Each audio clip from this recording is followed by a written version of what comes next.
Have you ever felt burnt out and like, what's the point of all of this? I did. That's why I went to Bali to get some clarity on my purpose in life. That's coming up.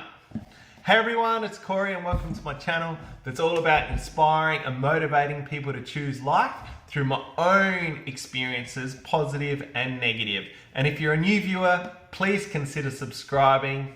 Let's get into it. So I'll be sharing all about my awesome holiday to Bali, but first I just want to share why I wanted to go there in the first place.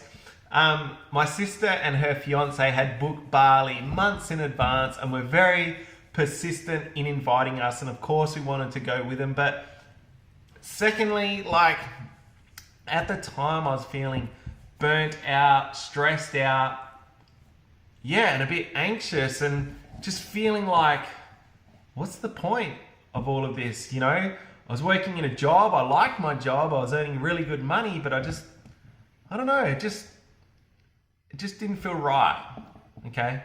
So we took it upon ourselves to disrupt our own habits, our own routine, our own reality, to hopefully go to Bali and gain clarity on our purpose, to refocus, so when we came back, we could move forward. And I first went to Bali in 1998, that's like 21 years ago, and I had an awesome time. I had the time of my life, and I always promised myself that I'd go back one day, and we finally did. Took a long time, but we did it. And we live in a place called Adelaide, South Australia, and there's a direct flight from my hometown to Bali, which takes about 5 hours, which is fantastic. One problem: the airline that does the direct flight doesn't help someone with a disability onto the plane or off the plane. They don't use a lift or anything like that. So luckily, my sister and her fiance were coming, so between my wife and them, they could lift me on the plane, and it was all good. So we arrived in Bali at about 10 a.m. in the morning, and wow, the airport had changed so much. It used to be, it used to be like this old tin shed. Now it's this huge place, like absolutely huge, modern. It's very, very beautiful. We rocked up, and our arranged driver, Katut, was waiting for us, and we jumped in the car. And in Bali, there's no wheelchair accessible transport. Well, there's actually one. There's one wheelchair accessible van, which is fantastic, but it's very expensive, and they were booked out anyway. So our driver, Katut, had his little car, and I transferred into that using a slide board. I kind of slide into the car, and then we start driving through the streets of Denpasar, and I was like, wow, this place had changed so much. Like in 21 years, I couldn't believe how bad the traffic was, how much it changed. Don't get me wrong, it's very beautiful, but it changed so much, and lots of traffic. So we arrived at our hotel. It's called the Pullman. It's the Pullman Resort in Legian, and it's beautiful. It's this huge white building, absolutely stunning. I get out of the car, we go into the foyer, the entrance of the resort, and it's just stunning. Like, it's very, very beautiful. So we check in and we go up to our room, and guess what? The wheelchair accessible room is perfect except for the bathroom. There's no wheel-in shower. So the shower's got a step. And when I have a shower, I sit in a wheelchair that can go in the water. It's just called a shower commode, all right? But there's a step, and anyway. So we let all the management know, and then we went out for lunch, and we went for a walk down to down Legian to a restaurant called Mozzarella, and it was beautiful. It turned out to be one of my favorite restaurants in Bali. Absolutely loved the place. We had this beautiful meal, and we were pretty tired, so we went back to the hotel room, and the management hadn't fixed the shower at all. They're a little bit confused, didn't know what to do. So that happens in life sometimes. So you got to roll with the punches, folks. So if you've ever been to Bali next to the toilet, you've got a choice. There's toilet paper or a hose. And the hose obviously is a butt washer, okay? So for the next 3 days, I washed myself with a butt washer. And I was already paranoid about swallowing the water in Bali. If you know the rules, you don't drink the water, you don't brush your teeth with the water. But now I had to have a shower with a butt washer. And yeah, it was scary. I was like paranoid. But yeah, it worked. So for the next 3 days, had a shower with a butt washer, and that's all good. And I've got to tell you a pretty funny story. For weeks leading up to going to Bali, I was like warning my wife. I was like, look, when we're in Bali, don't brush your teeth with the water. Don't, drink the water. You got to be careful because you don't want to end up with Bali belly. Anyway, on the first day that we get there, there's my lovely wife. She's in the bathroom, fully brushing her teeth straight out the tap. And then I see her grab a cup full of water and just starts gargling. Just like gargling full Bali water. And I was like, oh my God, our holiday is over. It's done. She's going to be like sick, but guess what? She didn't get sick. So that's really cool. So that night we went out to another beautiful restaurant. I can't remember the name of it. It was an Italian restaurant. And then, we're pretty tired. So we went to bed. And the next day we went to Waterbomb Park. It's a huge, I don't know how to describe it. It's like, I don't know. It's got lots of swimming pools, lots of slides. It's really, really cool.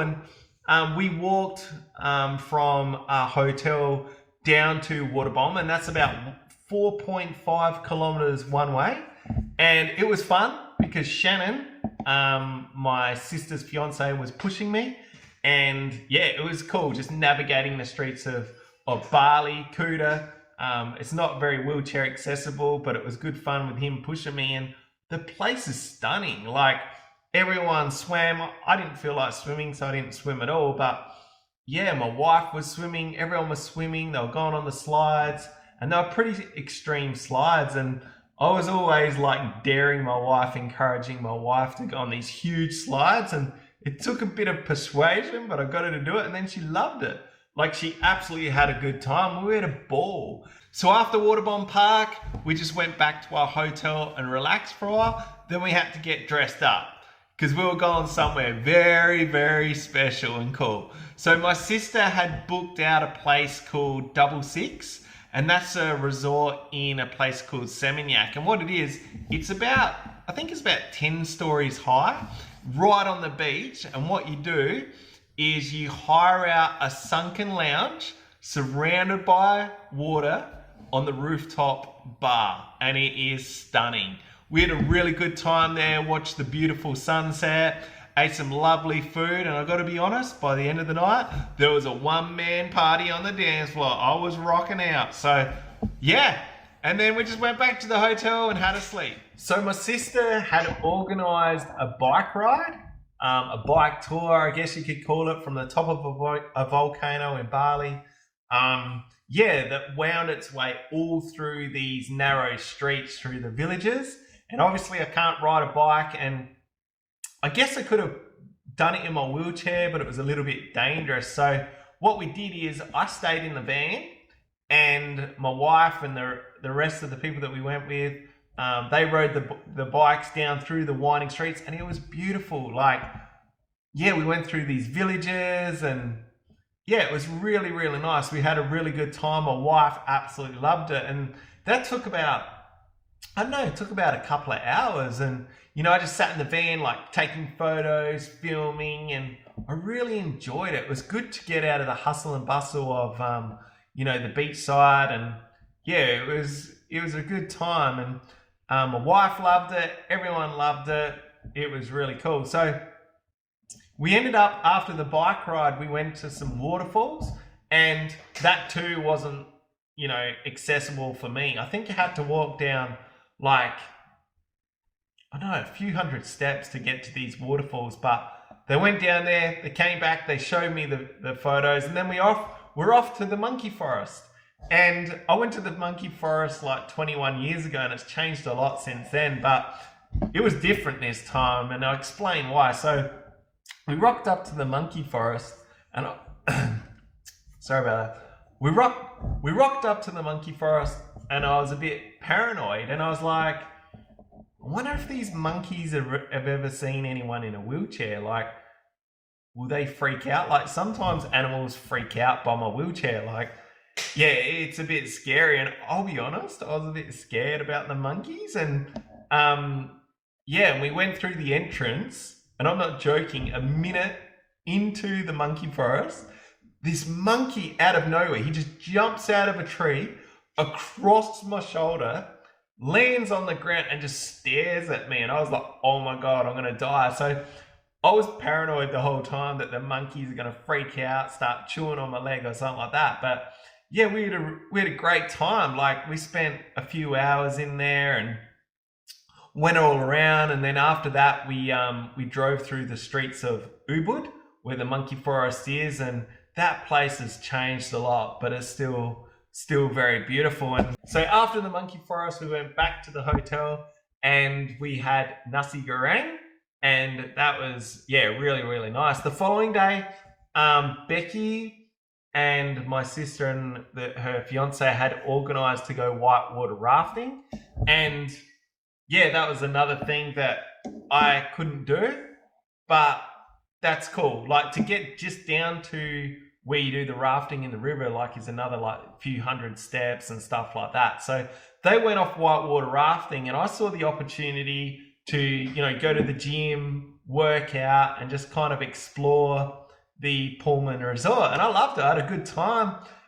Went exploring everywhere, and one of my favorite places was the rooftop swimming pool.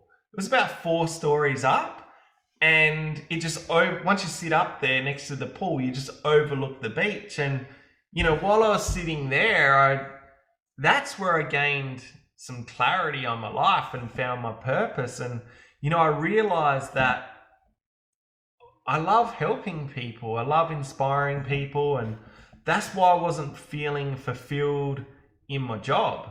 You know, as much as I was helping people, raising money for charity, it just wasn't exactly what I wanted. And that's why I felt a bit stressed and anxious and everything like that. So, you know, sitting up the top there, I really learned what I wanted, and I realized how important it is that, you know, we only live once, folks. You only live once. And it's important to follow your passion, follow your purpose. And yeah, and that's what I'm doing now, like making these videos. I just want to inspire and help people. So yeah, I learned that from Bali. So I'm really excited about that and very happy. So the following day was a Friday, and it was time to say goodbye to my sister and her fiance, Shannon. Yeah, which was a bit sad because we were going to spend another 5 days in Bali, and we said our goodbyes, and then we were off to the Padma Resort in Ubud. And if you've ever heard of it or seen it, it is just like first class luxury. Like, we were so excited. And we also found another way to travel around in Bali, and it was the most easiest, convenient way for me to get around. Instead of transferring in and out of cars, getting lifted in and out of cars, what we did is we made sure that the hotel transfer car, the one that was going to take us to our new resort, was like a big van. And what I did is I just stayed in my wheelchair. They popped the boot of the van, and then they just lifted me in the back in my chair, and I just sat in there. It was like cramped up. I was like fully cramped up, like scrunched up. It was uncomfortable, no seatbelt, no nothing like that, but it was just easier. So for the next 2.5 hours, I sat in the back of the van, and we ended up at the Padma Ubud Resort. And oh my God, like,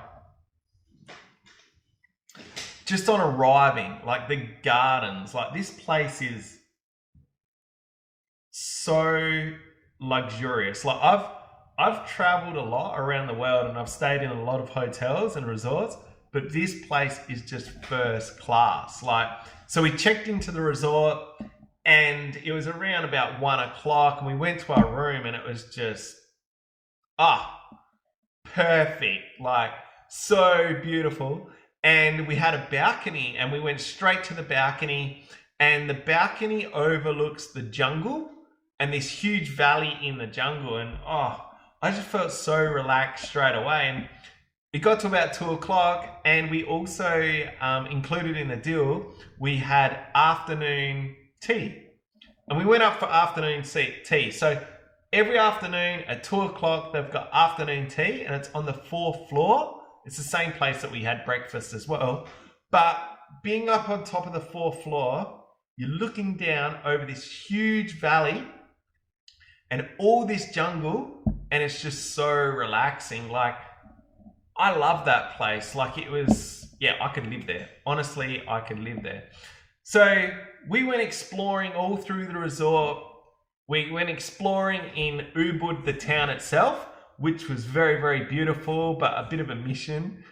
I'll be honest, that was the most inaccessible place I've ever been. The footpaths were terrible. Like, it was hard work. And, luckily for my wife, she's very patient, very good, and she pushed me around everywhere. We were starving and we couldn't find anywhere to eat. And we stumbled across this beautiful little, I don't know, I guess you could call it a cafe, with a beautiful garden and everything like that. And we sat there and it was so relaxing. And I was just thinking about my purpose and what I wanted to do in life. And I actually started videoing myself and it was terrible. But I knew that's what I wanted to do for the rest of my life. So we spent lots of time like poolside. My wife Becky was swimming in the beautiful infinity pool. It's the biggest infinity pool in Bali. We ate beautiful food, saw all the culture. I highly recommend, if anyone goes to Bali, I highly recommend the Pullman Hotel and the Padma Ubud. Like, you just can't go wrong. Like, it's very, very beautiful. So our last day in Bali, we went back to Legian Beach and just explored the place, caught up with an old friend, and then we had to fly home. And I was a bit nervous about flying home, and I'd been worrying about it a little bit the whole time because I knew that I was going to have to ask a complete stranger to help lift me from my wheelchair into a little wheelchair that goes on the plane, then from that little wheelchair onto the plane. And luckily we met this amazing guy, an awesome Adelaide guy. I've totally forgotten his name, but he was so cool. He helped us. He helped us through customs. Just an amazing gentleman. There's lots of nice people in the world. So, so that's the end of my video, folks. I hope you enjoyed my story about Bali. If you ever need to get some clarity in life, if you're feeling anxious, if you're feeling like, what is this all about? Take it upon yourself to disrupt your own life. Disrupt your habits, disrupt your reality, disrupt your thinking, and get out of your comfort zone a little bit. And by doing that, you'll be able to stop and look upon your own life and go, am I doing what I'm meant to be doing? Is what I'm doing working? It's just a good opportunity to, reflect upon your life and maybe find what your purpose is, move forward. And that's it, folks. So thanks for watching, everyone. If you like what I do, please subscribe. If you want to pay it forward, please share, and don't forget to hit the notification bell. I've got lots more videos coming out soon. Thank you very much.